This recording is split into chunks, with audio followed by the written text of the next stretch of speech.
그 붙인 사가랴가 성령의 충만함을 받아 예언하여 이르되 찬송하리로다 주 이스라엘의 하나님이여.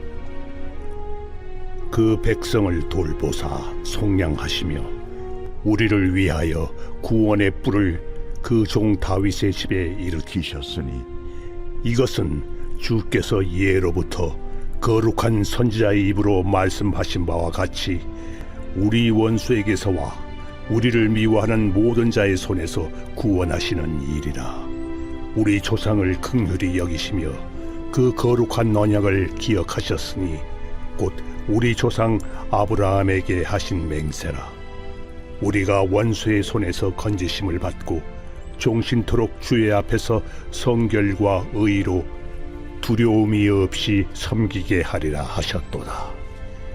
이하여 내가 지극히 높으신 이의 선지자라 일컬음을 받고 주 앞에 앞서가서 그 길을 준비하여 주의 백성에게 그 죄 사함으로 말미암는 구원을 알게 하리니 이는 우리 하나님의 긍휼로 인함이라.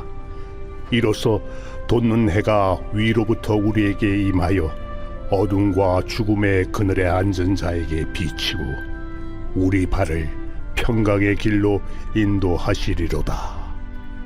아이가 자라며 심령이 강하여지며 이스라엘에게 나타나는 날까지 빈 들에 있으니라.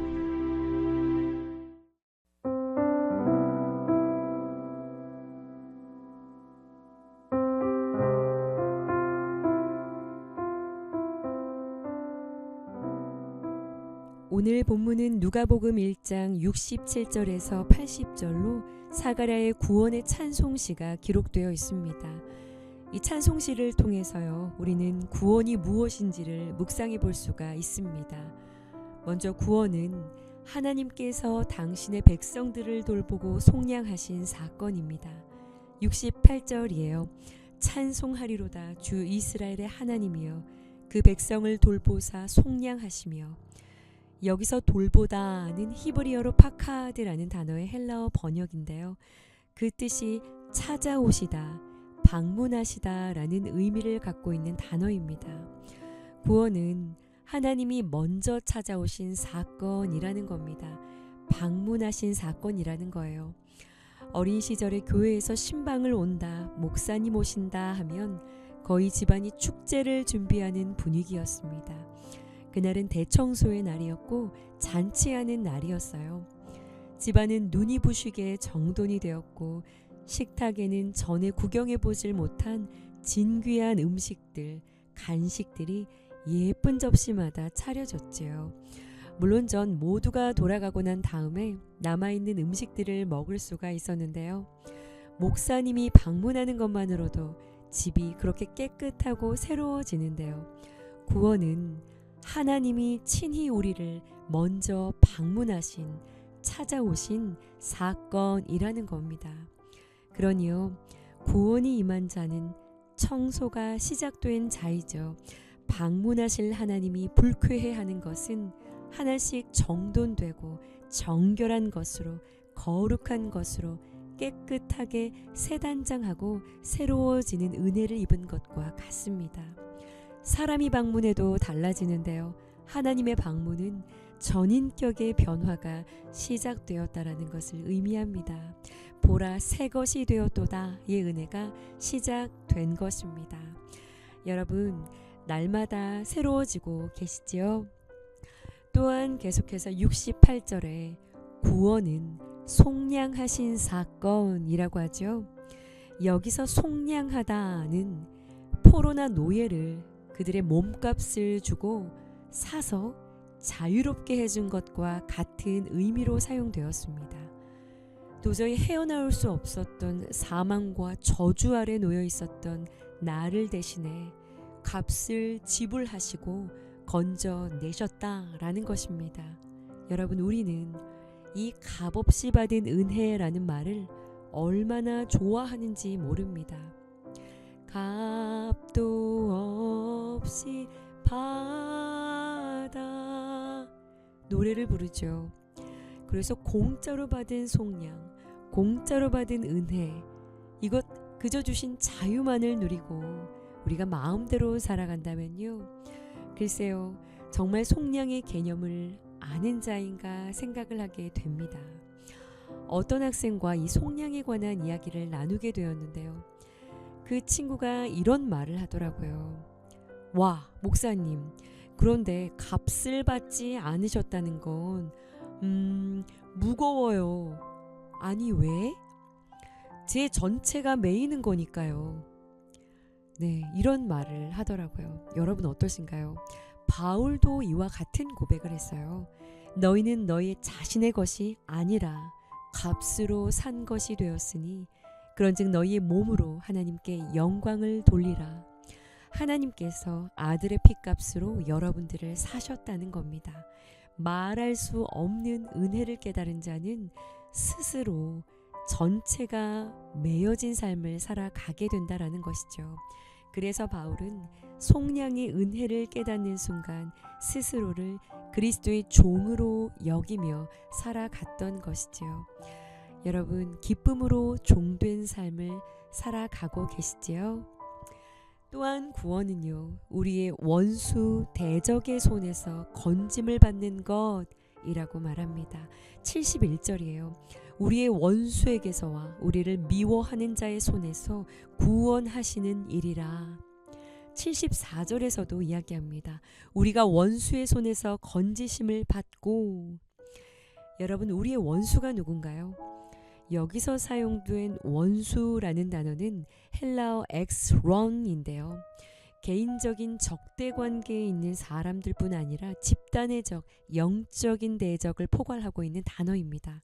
이 말은 당시 로마 제국의 압제 아래에 있었던 유대인으로서 로마 당국을 지칭하는 말일 수도 있지만요, 성경 전체를 조망하여 봤을 때 여기서의 원수는 죄와 사망을 가리키는 말일 것입니다. 죄와 사망, 사탄과 악의 세력, 불신앙과 세상의 유혹들, 한마디로 하나님의 구원 계획에 대항하는 모든 세력들을 포괄하고 있는 말이죠. 구원은요, 이 모든 것으로부터 우리를 건져내신 사건이라는 겁니다. 다른 말로 구원은 이 모든 것들로부터 우리를 능히 건져낼 수 있는 사건이라는 것이죠.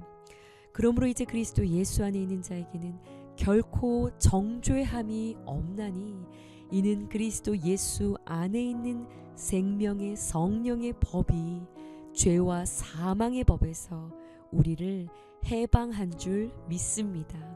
예수 안에 있는 구원이 임한 자는 죄의 속박으로부터 해방된 자들이라는 것입니다.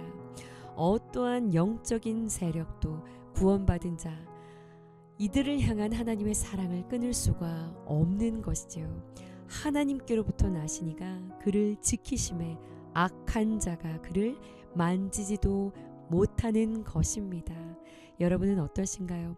날마다 이 승리를 확신하며 예수의 이름을 선포하고 계신가요?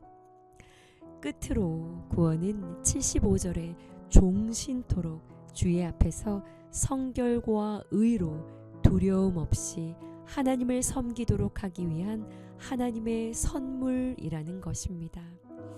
두 번째 내용과 같은 맥락일 것 같습니다. 구원의 마지막 중요한 측면인데요. 구원은 일시적인 헌신이 아니라요, 종신토록 끝까지 삶의 모든 순간과 영역에서 하나님께 영광을 돌리는 지속적이고 헌신적인 삶을 살아가게 하기 위해 주신 선물이라는 것입니다. 하나님의 목적과 계획을 위해 우리 모두에게 이 놀라운 구원을 주셨다라는 것입니다. 사가랴는요, 이 구원이 임할 길을 준비할 자가 요한이라 말하고 있어요. 죽음의 그늘에 앉은 자들에게 생명의 빛이 비추어지도록, 이들이 참된 평강의 길로 걸어갈 수 있도록 이들 모두에게 놀라운 구원의 소식이 알려지는 일에 우리 하나님께서 요한을 준비시키신 것처럼요, 오늘 이 놀라운 구원을 우리에게 주셨고 이 구원이 임할 길을 준비할 자들로 우리 모두를 부르신 줄 믿으시기 바랍니다. 이 사명을 잘 감당하도록 빈들 주님의 말씀 안에서 깊은 주님과의 사귐을 갖는 오늘이 되시기를 간절히 축원합니다. 기도하시겠습니다. 소망이 없던 나의 삶에 찾아와 주신 주님의 놀라운 은혜와 임재, 그 사랑과 감격을 날마다 기억하게 하여 주시옵소서. 값으로 산 것이 되었으니 기쁨으로 주의 사랑에 매여가는 기쁨도 허락하여 주시옵소서. 주님 다시 오실 길을 예비하는 사명을 넉넉히 감당하도록 마르지 않는 생수를 늘 마시게 하여 주옵소서. 예수님의 이름으로 기도합니다. 아멘.